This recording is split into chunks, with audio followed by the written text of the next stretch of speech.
Shalom. Going through the door.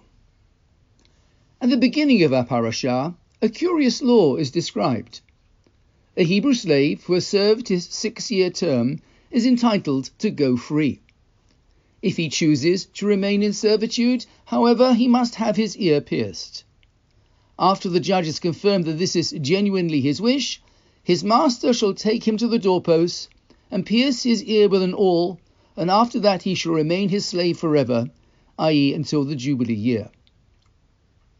In contrast to other ancient societies where slaves were often branded upon entering servitude, the Torah requires a mark for the slave who chooses to reject freedom.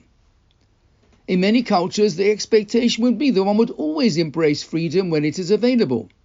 The Torah's law emphasizes that freedom is to be valued, and if it is given, one should not shy away from it. It's important to note, however, that the slave's ear is not being pierced as a punishment or wound. In many societies, ear piercing is done for decorative purposes.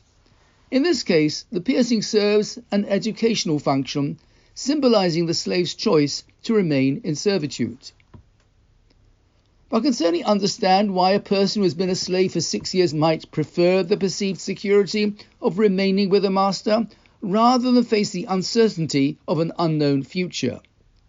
The fear of what lies beyond that door, the door to freedom, can feel overwhelming. This speaks to a broader truth. After a generation that lived as slaves, the Israelites were conditioned to passivity. They had been dependent on the guidance and decisions of others. In this context, one of the first laws given to them after receiving the Ten Commandments was the law of freedom for the slave. The Torah emphasized that freedom is not just a physical state, but a fundamental part of human dignity. If you find yourself enslaved again, never accept it as your norm. As soon as you are able to gain your freedom, you must take it. The pierced ear serves as a stark reminder, you are not hearing my message, says God. I do not want you to remain a slave to another master. If you cannot comprehend the value of freedom, you must learn it in a physical way. The pierced ear represents a deeper message. The distinguishing mark of humanity is the ability to embrace freedom and make choices. When a person gives up their autonomy, choosing instead to hand over their decision-making to another, it is a form of servitude.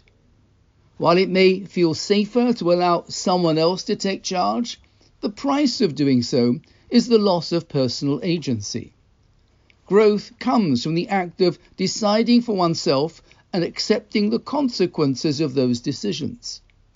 The Torah encourages us to seek advice and guidance from others, family, friends, rabbis, and experts, but it is essential that we ultimately make our own choices.